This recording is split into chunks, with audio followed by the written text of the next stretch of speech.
If something terrible happens to you, you should never ever forget it, because if you forget it, you may walk into it again. This is basically because we have not taught our children and the people in the world how to employ our faculties, then everything hurts.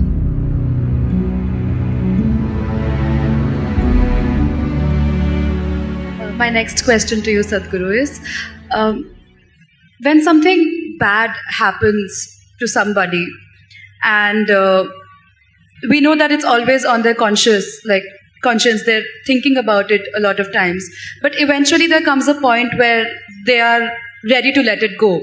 They don't want to let the past go because they feel guilty of letting it go. So why does that happen, and how do we let go of that guilt? Like, even if we take, for instance, sexual abuse, if a girl is sexually abused and eventually if she reaches a point where she is ready to overcome it, but she feels guilty to let it go because it has troubled her for a very, very long time, and not just her, the ones around her as well. So is it right to let it go at that point, or how does one deal with a situation like this? See, I think this struggle is coming from a misunderstanding that something either unpleasant or terrible that one may encounter in one's life, it can just happen to anybody in so many different ways. If it happens, people think they must forget it. No, you should never forget it. If something terrible happens to you, you should never ever forget it, because if you forget it, you may walk into it again. But we must know the distinction between what is memory and what is living. You are living. Memory is a dead memory, you're supposed to use it as wisdom to see such things don't happen to you in your life. But it's a fact that for most people, what happened 10 years ago, they still suffer. What may happen day after tomorrow, they already suffer. Yes or no? What happened 10 years ago or even 10 days ago does not exist right now, does it? Does it? No. What may happen day after tomorrow does not exist right now, does it? No. So you're suffering essentially something that does not exist. How many of you are psychology students, huh? Is there a medical term for those people who are suffering something that does not exist? No, don't tell them please, they'll suffer that. If you are suffering something that does not exist, on some level it means insanity, isn't it? This may sound very cruel to you right now when I say this, because, oh, I got my pains. See, you're carrying your pains like badge, don't do that. When something bad happens to us, when something hurts us, we can either become wise or wounded. This is a choice we have. Either we can become wise with it or we can become wounded with it. As we already went through this, life is just a certain amount of time. It's ticking away. As you sit here now, you are 1 hour closer to the grave since you came here. Yes or no? Yes, it is. It's going away for all of us. So in this, where is the time to carry every experience like a wound? No. This must become your wisdom.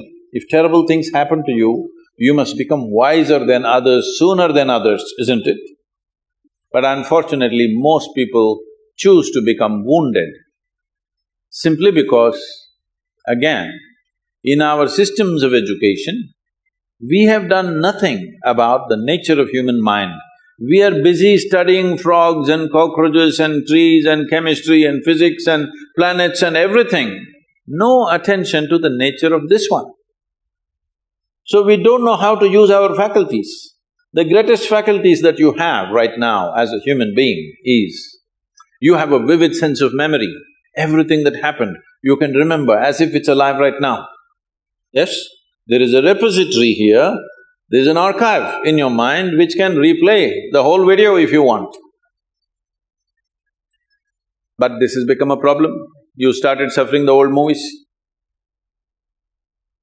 And there is a fantastic sense of imagination, so you already suffer a tomorrow which is yet to come.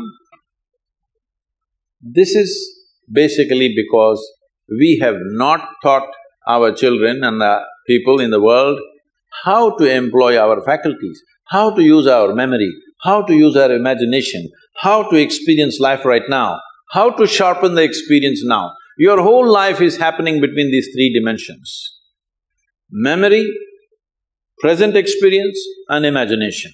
This is your life, isn't it? These are three dimensions. We call them trikala, three dimensions of time. All your experience of life is happening here. But if you lose distinction between what is past, what is present, what is future, then everything hurts. For not everybody terrible things have happened. Unfortunately, for a few people they have happened. But the rest of the people are simply suffering something, isn't it? Because it's fashionable to suffer. People think if they're suffering, they are very intellectual, they're very profound. No, it's just stupid because you're suffering something that doesn't exist. You're not suffering what's happening right now. You're suffering what happened yesterday and you're suffering something that may happen tomorrow already. So this madness has been encouraged simply because we never train people how to use their faculties. Do you agree with me that this human machine that you carry and I carry, this is the most sophisticated machine on the planet? Hello? Have you read the user's manual? User's manual, have you read? No. When are you going to read it? On the last day? If you get a phone, if you buy a phone, should you read the user's manual in the first 3 days or after 3 years when you're discarding the phone? Earliest, isn't it? Within the first day you must read, then only you can use this phone well. The same goes for this. If you do not understand the nature of what this is, how will you put this to use? It is consuming you, your own intelligence is consuming you. You can call it stress, anxiety, pain, suffering, whatever.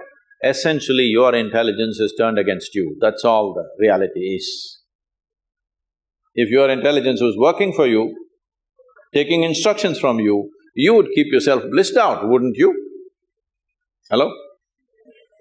Your intelligence is turned against you. Why has your intelligence turned against you? That's what you need to look at, not about carrying these things that have happened which should not have happened as badges in our life. This may get a lot of women against me.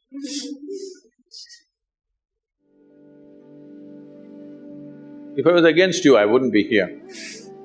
Yes?